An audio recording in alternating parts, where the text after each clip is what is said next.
Hi everyone, I'm back to read chapter 3 of book 3 called Felicity's Surprise, a Christmas Story, book 3, and we will be reading about Felicity, and I have her set up here. She's holding some blue fabric, so let's find out about that. Chapter 3 is called Tidings of Comfort and Joy.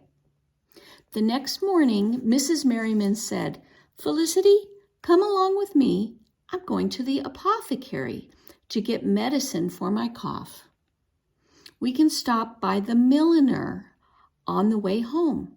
Perhaps we can find some trim or lace to spruce up your brown silk gown for the dance lesson at the palace. Would you fancy that?" "Yes, Mother," said Felicity. She tried to sound pleased, but she was thinking, even with new trim, I will still look like a little brown field mouse. Felicity trailed along with her mother from shop to shop. She was thinking so hard about asking for a new gown, she only half heard the apothecary and her mother chatting. Mrs. Merriman said, "Mr. Galt, the apothecary, I am concerned about your cough. It should not linger for weeks as it has.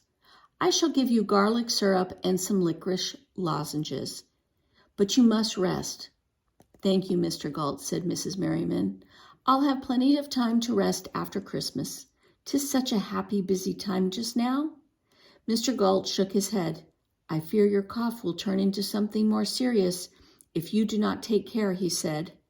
"Mind you, wrap up well. 'Tis frightfully cold." "Aye," said Mr. Merriman. "The cold cuts straight to my bones." She coughed as she turned to go. "Come along, Lissy," she said. "Good day, Mr. Galt. I wish you joy of the season." Felicity and her mother hurried to the milliner's shop. Usually Felicity was not very interested in the pretty shop full of finery for ladies and gentlemen. Never before had Felicity paid attention to the feathers and fans, the flowery bonnets, the fancy shoes, purses, laces, and trims. But today Felicity studied the shelves.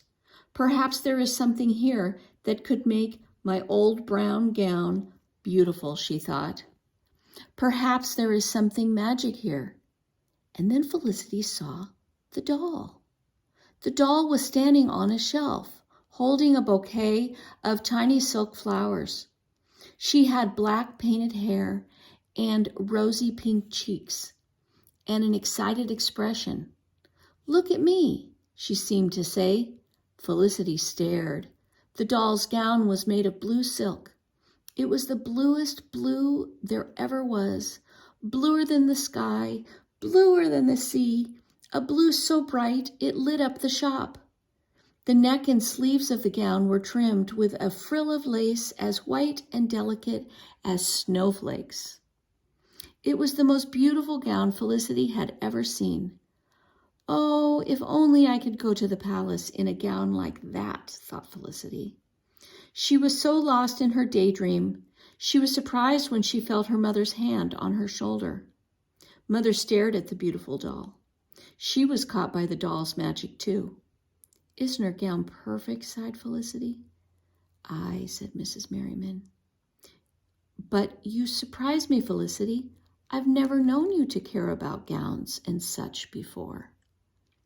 I've never been invited to the palace before," Felicity burst out. "I've never needed a gown before."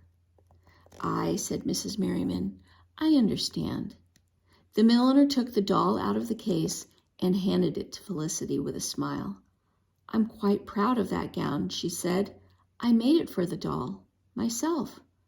I copied the pattern from one I saw Lady Dunmore wearing at church. It is the very latest style from England." She held the doll's gown up to Felicity's cheek. "That blue would look lovely with Felicity's pretty red hair, Mrs. Merriman." "Yes, indeed it would," said Mother. "But I have a bolt of the blue silk right here," said the milliner, "and I have and I have made a lady-sized pattern for the gown. It would take only a bit of adjusting to make the pattern fit Felicity." Felicity looked at her mother with a face full of longing. Suddenly, Mrs. Merriman smiled. "You shall have a beautiful blue gown, Lissy, my dear," she said. "I will make it for you myself." "Oh, thank you, Mother," Felicity exclaimed. "Thank you." She smiled up at her mother and hugged the pretty doll. "Your father will say I've been foolish," laughed Mother. "But after all, it is Christmas, and it's the first gown you've ever wanted. Besides, how many times is a young lady invited to the governor's palace? We will show everyone in Williamsburg how proud we are of our Lissy. You will look as fashionable as Lady Dunmore herself." Quickly, the milliner wrapped the blue silk in a tidy parcel. "I know you are a fine needlewoman, Mrs. Merriman," she said, "but if you have any trouble, do please ask me for help. The finished work may be a bit hard." Mrs. Merriman looked a little worried. "Oh dear," she said. She tried to stifle a cough with her handkerchief. "I'll help you, Mother," Felicity burst out. "At least I'll try." Mrs. Merriman handed Felicity the parcel. "We will both try," she said, "and the gown will be lovely. You wait and see." Felicity was so full of happiness she had no room for words. She held the precious parcel close to her chest and smiled at her mother. "I'm going to have the most wonderful gown in all the world," she thought, "because I have the most wonderful mother in all the world." That very evening, Mrs. Merriman set to work making Felicity's gown. Felicity watched, biting her bottom lip with concern, as her mother cut the slippery blue silk into pieces. "The pieces are such odd shapes, Mother," Felicity said nervously. "Will they ever come together to make a gown?" "I do indeed hope so," Mrs. Merriman smiled. But she looked a little nervous too. It seemed like a miracle when she pinned the pieces together and Felicity could see sleeves, a waist, and a neckline taking shape.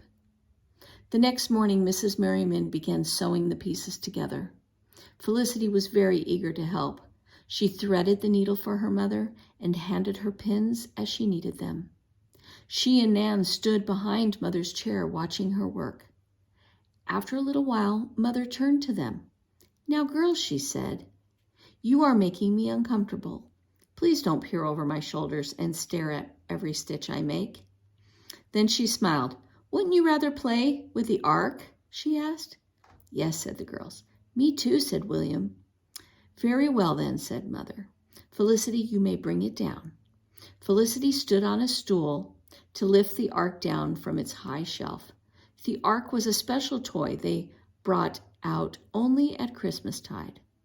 All three children loved to play with the wooden boat and the small painted animals that went inside. Now they sat at Mother's feet, happily lining the animals up in pairs. Every once in a while, Felicity would pop up to check her mother's progress. "Mother," she said, "must you sew so slowly? Couldn't you make bigger stitches? No one is going to see them." Mrs. Merriman sighed. "Lissy, you know what I always tell you. Haste makes waste. If you want the gown to be perfect, you must be patient." Patience.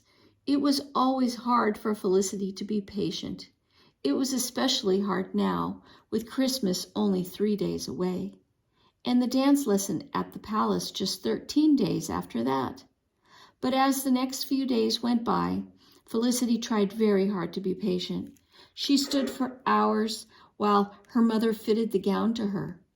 It was quite uncomfortable to stand without moving, but Felicity never complained. And when the fittings were over, she tried to help with household chores so that her mother would have more time to work on the gown. She played with William. She read with Nan. She helped Rose the cook. Felicity wanted her mother to have as much time as possible. Because it was the holiday season, friends and visitors came to call every afternoon. In past years, Felicity had enjoyed all the holiday gaiety. She had fun passing the special Christmas cakes and listening to the visitors chatter. But this year, Felicity was always impatient for the guests to leave. It seemed to her that they talked on and wasted time when her mother could have been sewing. Christmas Eve afternoon brought a steady stream of guests. Felicity's heart sank every time she heard another knock at the door. Another hearty voice calling out, "Merry Christmas!" She groaned to herself every time another happy, laughing group settled in for a long visit. When the last guest finally left, Felicity sighed with relief. "Now you can work on my gown," she said to her mother. Mrs. Merriman coughed. She looked very tired. "Please, Felicity, don't nag at me," she said. "I have a great deal of work to do to get ready for tomorrow. Run along now." Felicity did run along. First she went to Elizabeth's house. Then she and Elizabeth went to the milliner's shop to visit the pretty doll and study every detail of her beautiful gown. "Your gown will look like that soon," Elizabeth assured her. "I hope so," said Felicity. "Mother must still attach the sleeves and do the hem and add the lace trim, and your gown will be finished in no time," said Elizabeth. "Don't worry." The milliner's doll looked as if she hadn't a worry in the world. She smiled at Felicity with a cheery smile, full of hope and bright expectations. Felicity felt happier when she looked at the doll. And as soon as she got home, Felicity ran up the stairs. Carefully, she lifted the unfinished gown out of the clothes press. She held the waist of the gown to her own waist. The blue silk swished down around her feet. "Huh," someone snorted behind her. Felicity turned and saw Ben. "That fancy gown," he scoffed. "That's all you care about. You've become a selfish, foolish girl. You think only of dancing at the palace in your finery. When you think at all, you don't know what is important anymore. If your horse Penny came back now, you'd be too busy dreaming to care." "That's not true," cried Felicity. "I think it is," said Ben. He turned on his heel and left. Felicity could not sleep that night. She lay awake, thinking about what Ben had said. Was she selfish and foolish? She knew she loved Penny, the horse that she had tamed and then had helped to run away. Couldn't she love dancing in gowns too? She heard some rustling downstairs. She crept out of her bedstead and down the stairs. Felicity saw her mother sitting at the table working on the blue gown by the light of a single candle. "Mother," whispered Felicity, "why are you working on the gown now? The fire is dying and it's dreadfully cold down here." Mrs. Merriman coughed a bit and smiled a weary smile. "I didn't have time to sew today," she said. "I was busy with guests all afternoon. Then I had to finish decorating. Tomorrow is Christmas." Felicity looked around the dark parlor. She looked around the dark parlor. She could see that her mother had decorated every window pane with a cheery sprig of holly. "The parlor looks beautiful, Mother," said Felicity. She hugged her mother. "You make everything beautiful." Mrs. Merriman smiled at Felicity as she folded the blue gown with care. "I love the greenery too," she said. "It keeps my spirits up and helps me hold on to my hopes of spring." She bent to kiss Felicity's forehead. "And now to bed, Lissy. Tomorrow will be a busy day." Christmas Day was full of exciting noises. Cannons roared and guns were fired to mark the special day. People called out merry greetings of the season as Felicity and her family walked to church.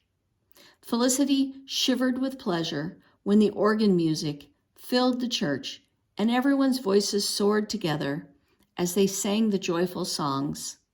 Felicity smiled to herself when the minister read the words of the Christmas story. "And the angel said unto them, Fear not, For behold, I bring you good tidings of great joy, which shall be for all people.